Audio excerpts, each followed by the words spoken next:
This is Savio. I've been seeking answers to some of life's most perplexing questions my entire life. In 2014, I was diagnosed with stage 3 cancer, and ever since, I realized my calling existed outside of what I knew to be familiar. This podcast is your home for survivors like myself and those who are searching to find meaning to their why. In Season 2, the show includes a mix of coaching sessions followed immediately by interviews with those from all walks of life who have been successful in the business, marketing, coaching, and financial worlds. The intent is to show the human experience in its rawest form so that others may glean insight. Nothing is rehearsed or has been edited. As a board-certified wellness coach, my job is to ask the deep questions of those trying to make sense of their place in this fractured world. I believe life speaks to us in different ways. Many of us listen but don't know how or where to begin. As someone who has crossed the bridge between life and death, I say simply, begin where you are now and get busy living. If you liked today's episode, I would appreciate it if you could share it and subscribe. Be sure to tag me at The Human Resolve so I can reciprocate in kind. So without further ado, welcome to the Human Resolve podcast. Cancer doula and lymphoma survivor Talaya Dendy supports her clients through a sea of crippling emotions. Not wanting to create any friction in her own life, she has learned to shrink in order to protect her peace. To rise above the naysayers of her past, she must let things go and continue the inner work. Hi, Talea. Good to see you. Good to see you. How are you doing? Good. I'm doing okay. So what would you like coaching on? All right, Savio. First of all, thanks for having me and going through this process with me.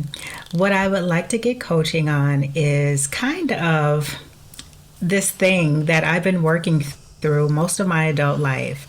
And what I'm finding is that my aspirations and my, in a sense, need to shrink to make other people feel comfortable collide at times. I've gotten better with the shrinking thing. However, I feel like there's still more work to be done. So what I'm hearing is, as you progress with you, yourself, and your career, there's sort of this aspect of sort of stepping into your power and or shrinking around other people. Am I correct? Yes, that is correct, Savio. Yeah. So what would be a fantastic outcome for today? A fantastic outcome would be really just getting to a place where I don't even listen to the noises that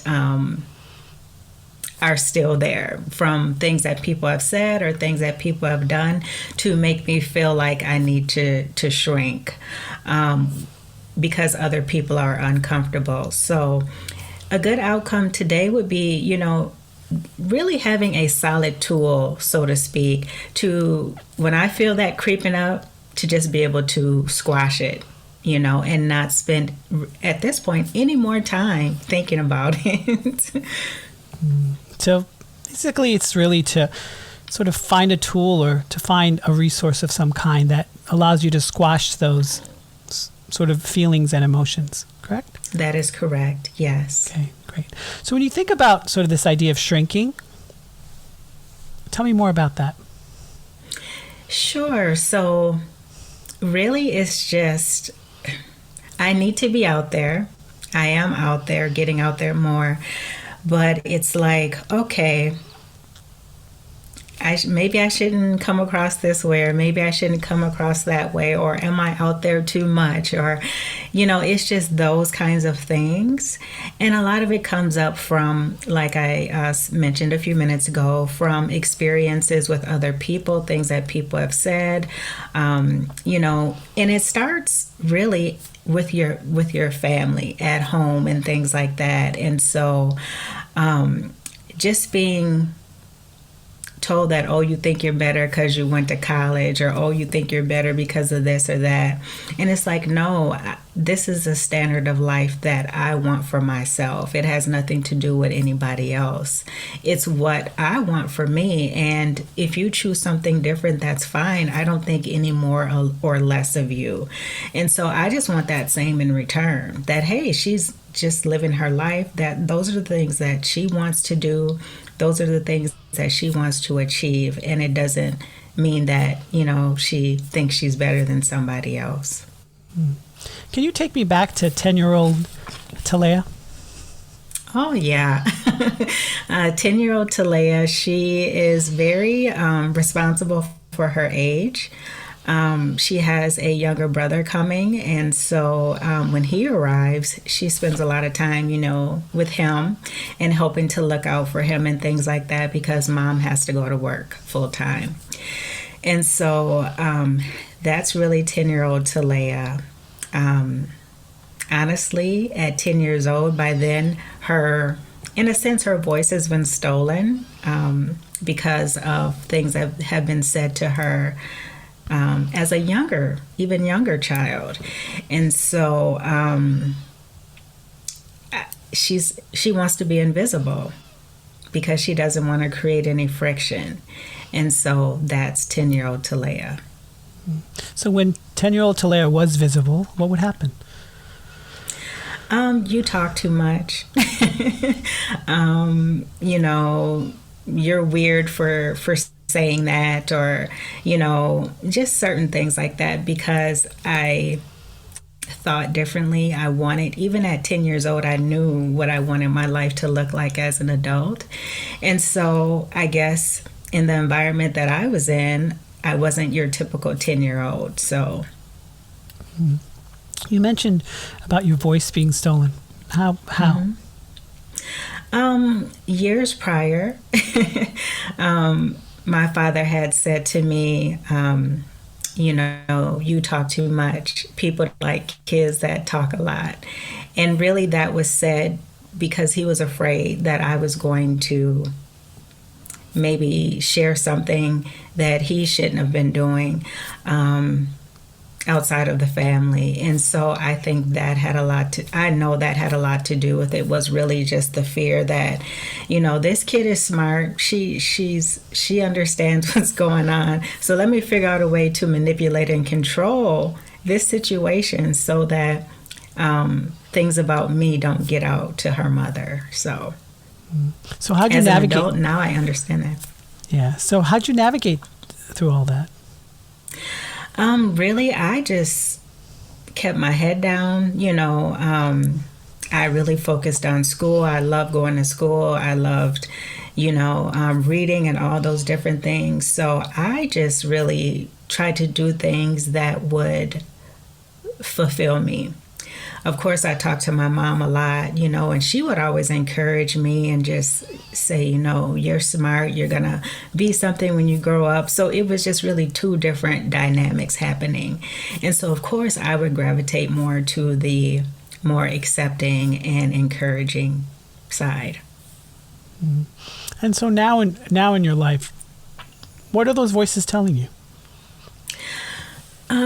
Sometimes they creep up. Like I said, I've gotten better, because even 5 years ago, I would not be doing what I'm doing now. And so I've gotten better at realizing those voices and really understanding that it has nothing to do with me. It's probably insecurities that the people around me have. And so now that's something that I continuously tell myself, is that, you know what, Talea, you don't have to change because of how someone else is feeling. I can't control that either way. Do you have a recent experience that allows you to sort of confront this?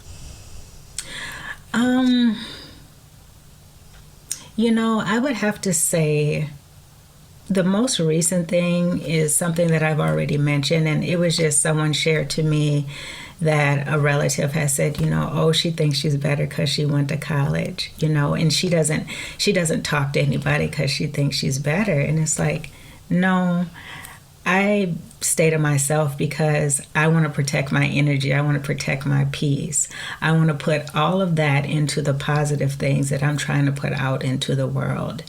And so I would have to say that would be the most recent experience, is just continuously having this thing come up about what I think, because of something that I've done or achieved. Would you like to do an experiment with me and feel into this? Absolutely. Let's do it.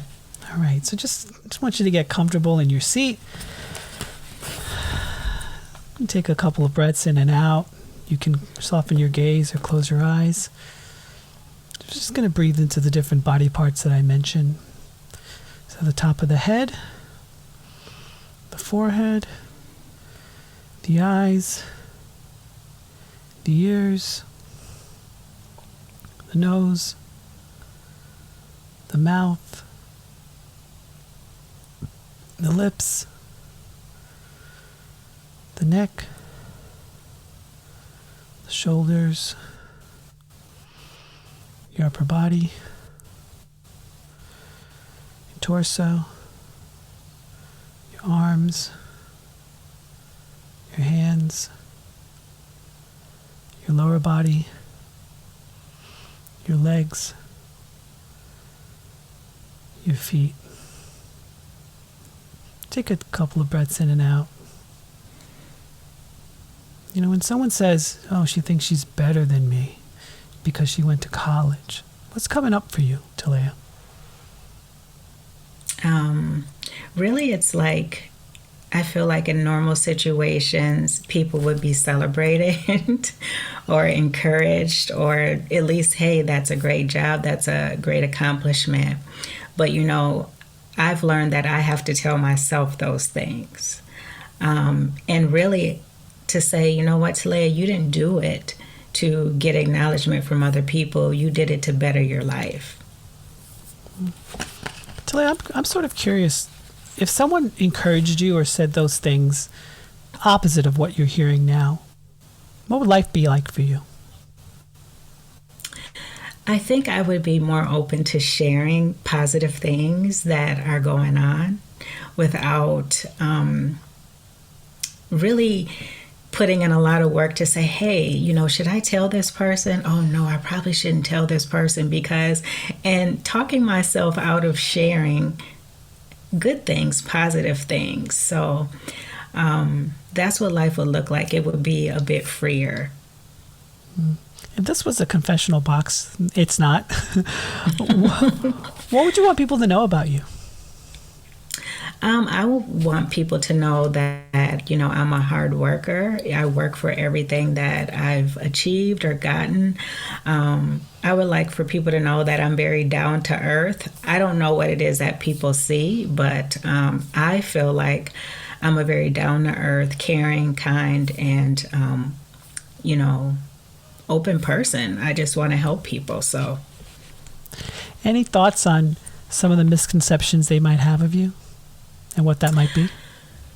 I think some of the misconceptions are, oh, she's quiet because, she's thinking something negative, when in reality, I'm an introvert.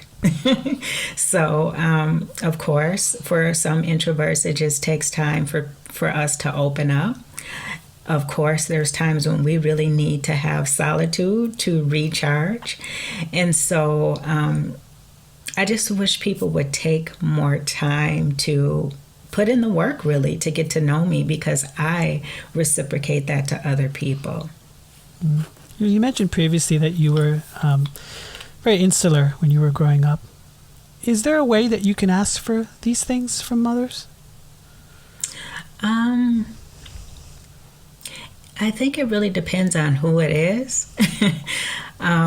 There's some people that I would feel very comfortable asking for those things, and there's other people where I wouldn't waste my time, because they've proven time and time again that their mind is made up about whatever it is they think. So what would be that ask? Someone that you trust? That ask would be just to see me for who I am, and to participate in the positive things that are happening in my life and just be happy for me, really. And not be so quick to jump to judgment that, this is about a show that I'm trying to put on, or this is me trying to upstage somebody. No, this is me living my life. Is there any way that you could make it a little more accessible, a little more accessible for them? I'm sure I probably could. Just by doing exactly what you asked, and just being more open and sharing those things. And what do you suppose the hesitation might be from them? From them, I'm not sure. I think that, when you grow up in a certain culture and society, there's a certain mindset that, if someone is striving to do better, that there's this sensation, I almost want to call it, that, no, we can't let this happen. So that could be part of it. Mm-hmm. If I created a miracle for you, I had the ability to do that.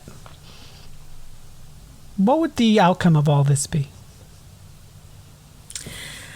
The outcome would be really, you said this earlier, me stepping into my power more, not wasting any energy worrying about any of these things, and letting go of what I heard or what I was told, maybe at 5 or 6 years old. Completely letting it go. And just really, really using my voice to 100% capacity.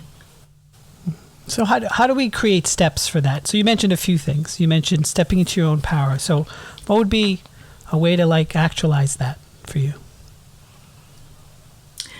A way would be to do something every day that builds up to that, I believe.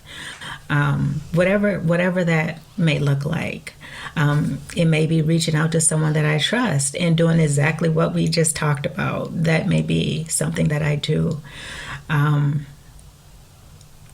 Creating a space where, maybe my introvertedness, if that's a word, isn't always leading, so to speak. So really working through that a little bit more. And then also just being more open and sharing with people that, hey, I'm an introvert. At times I need to, be off to myself to recharge, because some people, especially extroverted people, they don't understand that. Mm-hmm. And so what would you do to sort of move the needle on sort of this aspect of not hearing that 5 to 10-year-old Talea and all those people that were in her year? What would you do for that? What I would do for that is to talk to myself, talk to that 5 or 6-year-old Talea. I think that's what I really need to do more, to encourage her and to give her voice back and say, hey, you were a child. You didn't deserve that. That had nothing to do with you. And just continue to build her up, because she's still a part of me, of course. What do you think that version of Talea really, really wanted people to know about? That I mattered, that I wasn't, just this weird kid who was always quiet. I'm really checking things out. I'm really observing things. I'm really trying to make sense of the world. And really what I'm seeing around me is shaping what I don't want to do or see when I'm an adult. So really, I just want people to know that, hey, this is a child who's navigating her environment, so to speak. So, Talea, do you feel that you matter right now? I do. You do? In what ways? I matter because I have taken something so critical like cancer and used it for good. I feel like if I didn't have any more work to do here on this earth, I wouldn't be here. I know that I matter to my mom. I know that I matter to people who truly know me and care about me.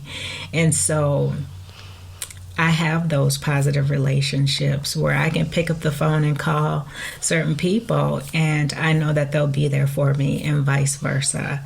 And so the people that I serve, the clients that I serve, I know that I matter to them as well. So, In all the sort of robust things that you mentioned, why you matter now, what do you think the former version of yourself is really looking for? Why do you think it's still around? I think it's still around because I never got closure on what my father had said to me, and things that he had even said later in life. I never got closure on those things. But I think now, looking back, and I know now that sometimes people are suffering from things, their own issues and things that they've never resolved. And knowing what I know now about mental health and all these other things in life, I think that might have played a part in it. So, just not having that closure to be able to say, why? Because he's since passed, my father has passed. So really just not having that closure. But the funny thing is that he shared positive things with other people about me that he never said to me. So that's it right there. So he said positive things about you to other people, but not to yourself. But not to me. And I didn't know this until the day of his funeral, when his classmates told me positive things that he had shared about me. But then on the other hand, there were negative things that he, had shared about me during his lifetime with other relatives. So it's crazy. So how do you relegate the two? I choose to, at this point, just focus on the positive things because, as I said, he's no longer here. I can't have those conversations, and I can't continue to wonder why. I just have to really know who I am. So,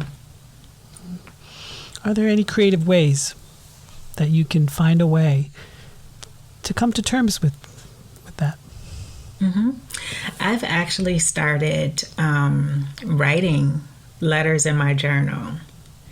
When something comes up, I'll just write a letter to my father and just, get it out. Other things are just trying to focus more on the good times and really focus on the positive things that people shared with me. You never know why people don't say these things to you. I know that people are not given a manual on how to be parents.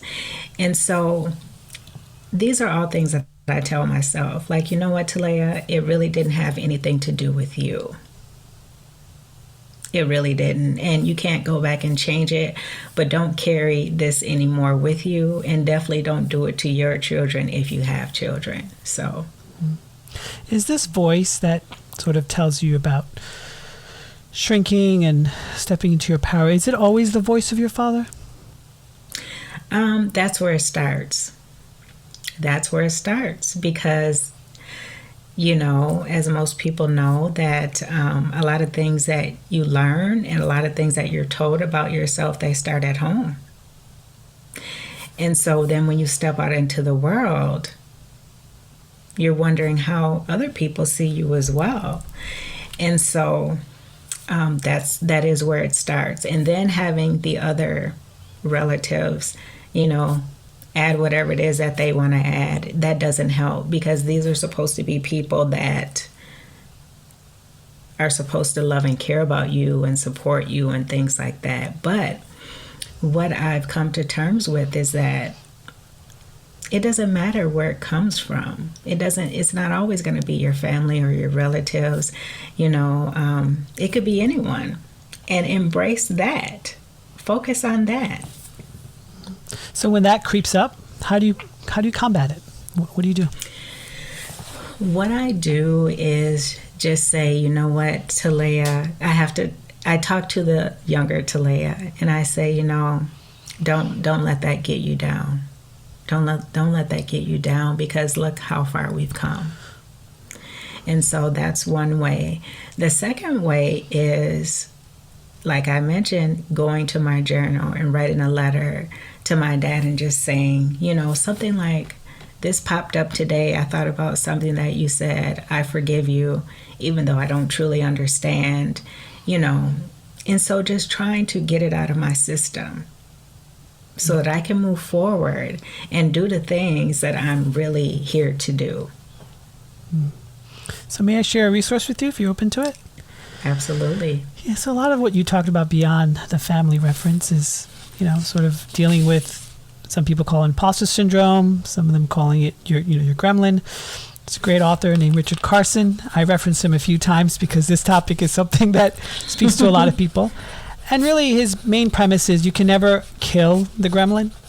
You can only, sort of tame him or capture him or hold him, because that gremlin is the side of you that not wants to see you fail, but just kind of overly thinks or just feels to some degree that you're not worth it.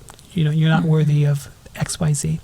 It's just a reference I wanted to mention to you. I mean, for me, I picture like Ghostbusters, where you zap the gremlin, put him in that little metal box, and it finds a way to escape, but at least for that moment in time, it's gone. Thank you so much. That's very helpful. Very helpful. And I used to love the Ghostbusters movies, so that I like that. I'm going to try that. Yeah. So today we talked a lot about sort of these feelings and these emotions from the past and from now, and shrinking and growing. I'm just sort of, how do you feel into all of this now? Like what's happening within you? I feel like, I released a lot. Just hearing myself talk about it, it lets me know that I'm getting better with it. I'm not looking at it as if it's something that I have done wrong. I'm very proud of the things that I've accomplished. Even if other people are not, that's okay. And really just, again, hearing myself talk to you about this, it just makes me realize even more that it's not my job to carry other people's thoughts and feelings and things like that.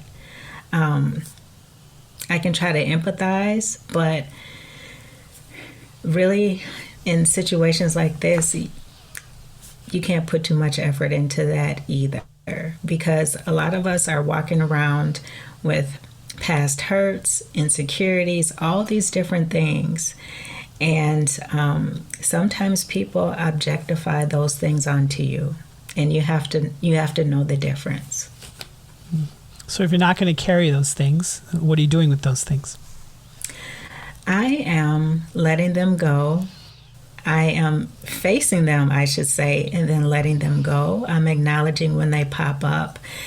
And I'm going to keep on working on it until I don't hear that voice anymore. So I need to continue to nurture the younger Talea. And is it the tools that you mentioned previously, or are there other resources that you have at your disposal? It's the tools that I mentioned previously. I'm definitely going to check out this book by Richard Carson to see if I can get some more things in my toolbox as well. And And then, Savio, really just visualizing myself more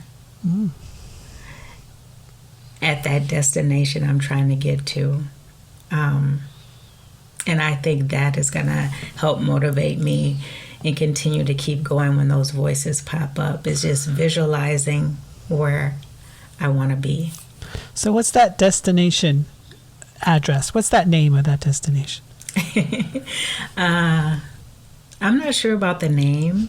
And the address, wow, that is having my own cancer centers that are holistic.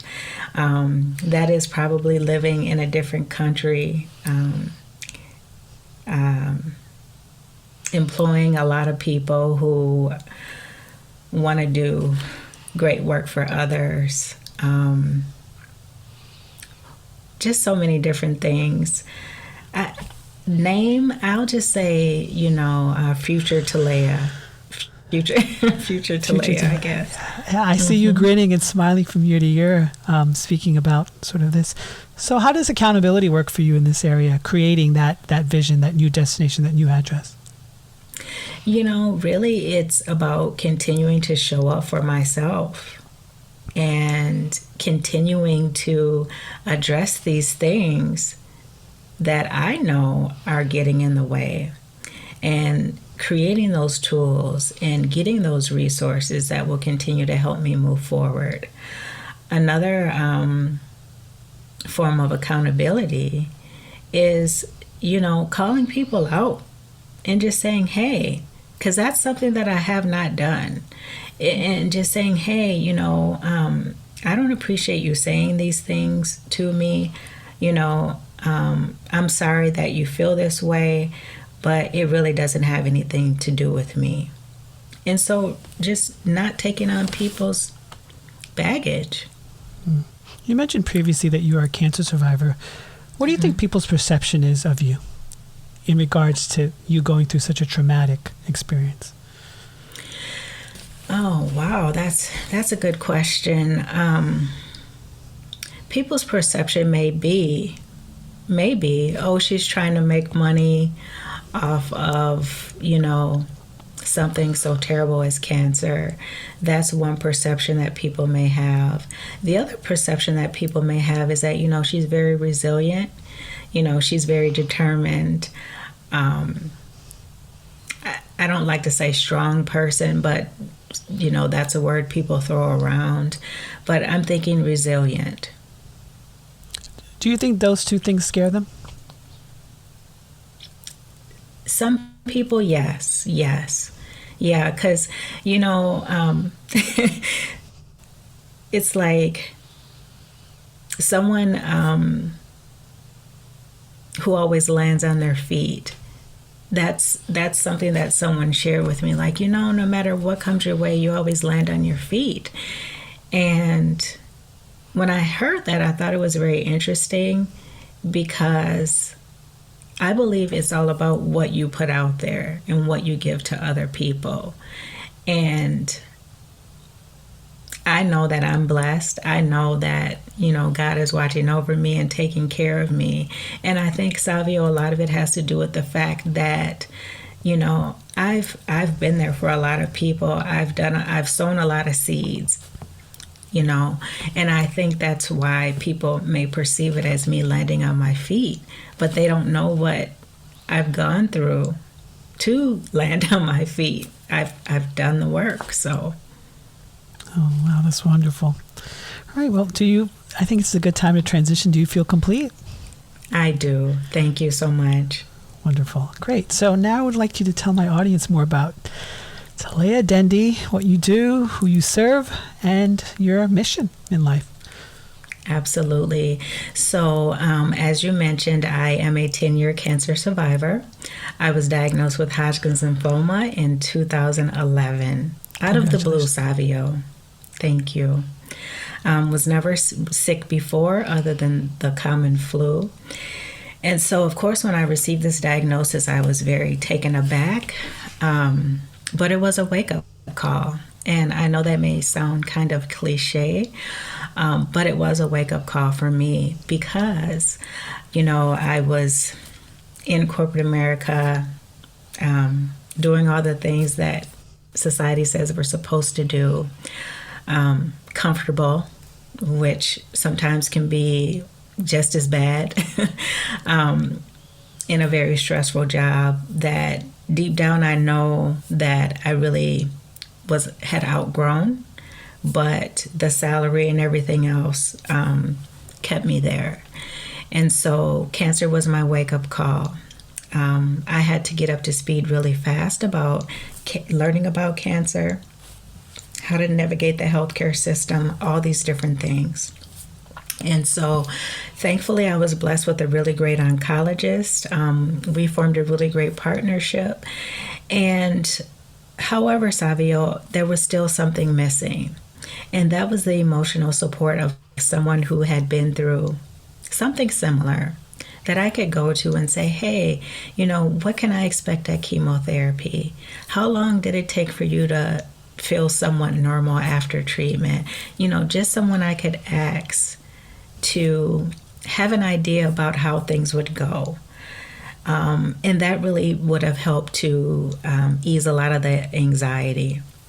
But unfortunately, I wasn't able to find that resource. So I became that resource for myself by doing research about mind-body connection, the importance, of course, of nutrition, exercise, how to manage stress, and all the other emotions that come along with a cancer diagnosis.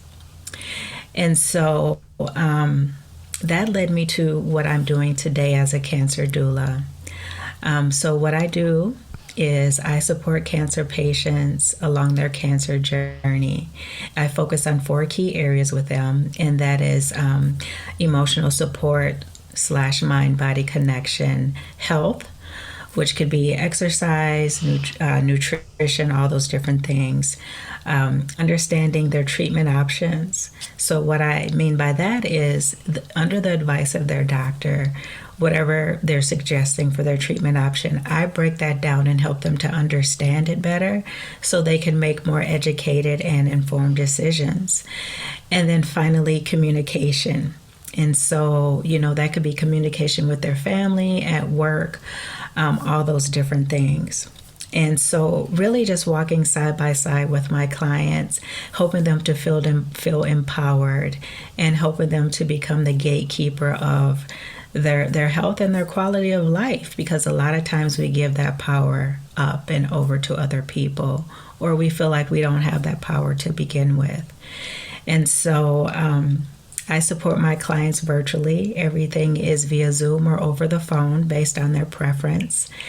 And the name of my company is called On the Other Side, of course. And I named it that because I made it to the other side of cancer. And I also want other people that have been diagnosed to know and see and feel that a cancer diagnosis doesn't mean that it's over. You can actually get to the other side of cancer, and I'm an example of that. So wonderful.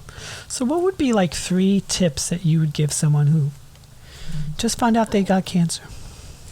Absolutely. So the first tip would be to, reach out and ask for help. Don't try to do everything yourself.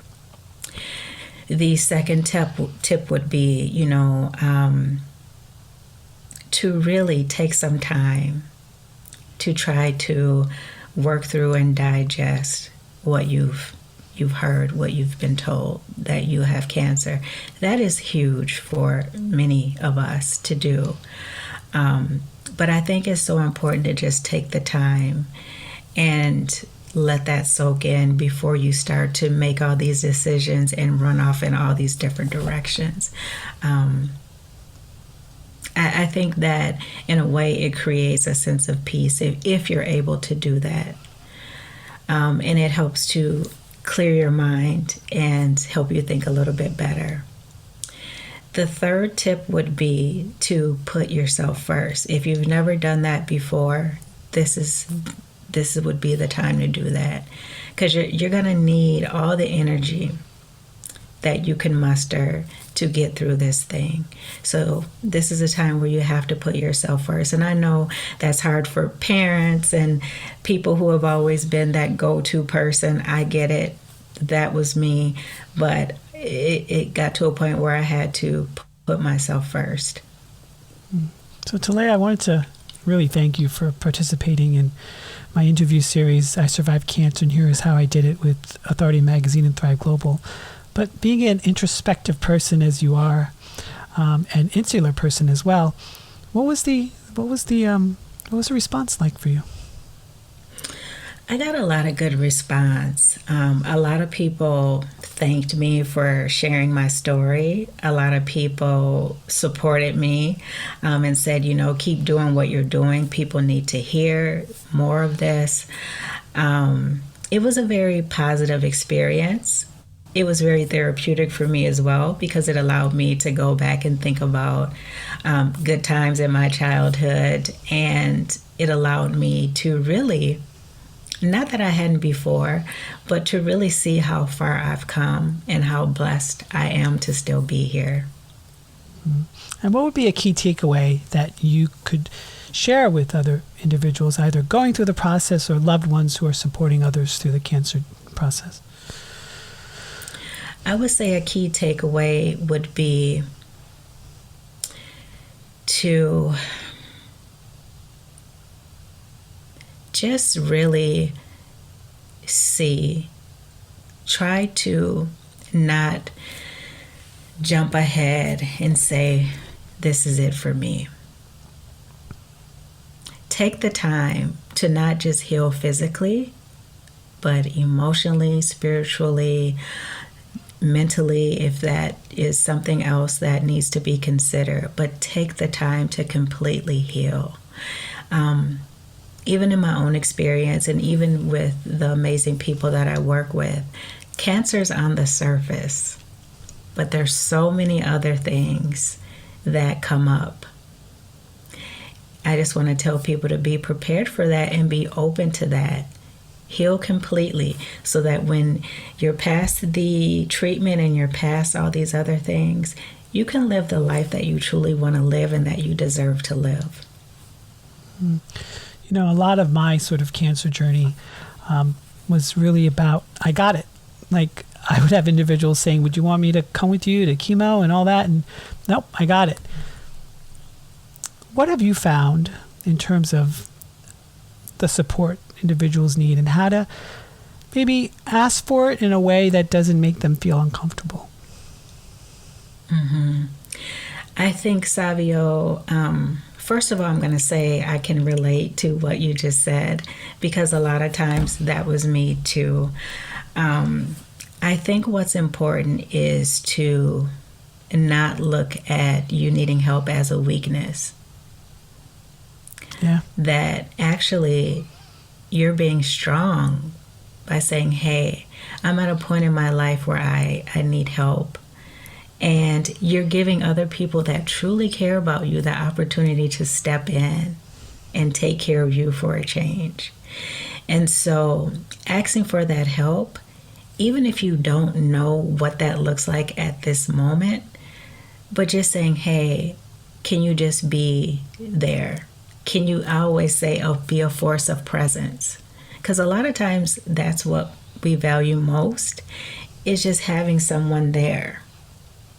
Even if we don't know what we need them to do, and even if they don't know what to do, I think eventually that will come naturally. But just be there, just show up for people, because that's the most important thing. People just want to know that you're there. So for individuals who've gone through the cancer journey, who are survivors at the moment, or who know individuals who have cancer at the moment, what do you think, or what do you feel is the best sort of supportive advice or care that they could give? What would you say that people could say that makes the pain a little easier? I think one thing that people could say, if they have not experienced cancer, is to be honest and say, I don't understand what you're going through, but I am truly here for you. I'm here to listen. I'm here to step in however you need me to step in. And just really be honest and say, I really don't understand. Can you try to help me understand? Can you explain what you're feeling or explain what you're going through? And just having those true, raw, and open conversations, because there's this weird dance that happens where the people that want to be supportive, a lot of times they don't because they're afraid of doing or saying the wrong thing. And then there's the cancer patient who is trying to hold it all together. And they know they need help, but they don't know what kind of help they need. And so that's where the communication breaks down. But just being honest and open on both sides. Hey, I don't know what I need, and hey, I don't know what you're going through. Let's meet in the middle. Let's start somewhere and meet in the middle. I love that transparency aspect. Absolutely. Mm-hmm. Wonderful. So tell my audience where they can find you on the internet. Absolutely. So they can find my website at ontheotherside.life. And On the Other Side is one word. They can find me on Instagram at ontheotherside17. They can also find me on Facebook, On the Other Side Doula, and then on LinkedIn as well. And they can find me under my name or On the Other Side. Wonderful, Talea. Thank you so much for just being open and honest and just feeling into your emotions. So thank you so much. Thanks for having me, Savio, and thanks for this wonderful session. Sure.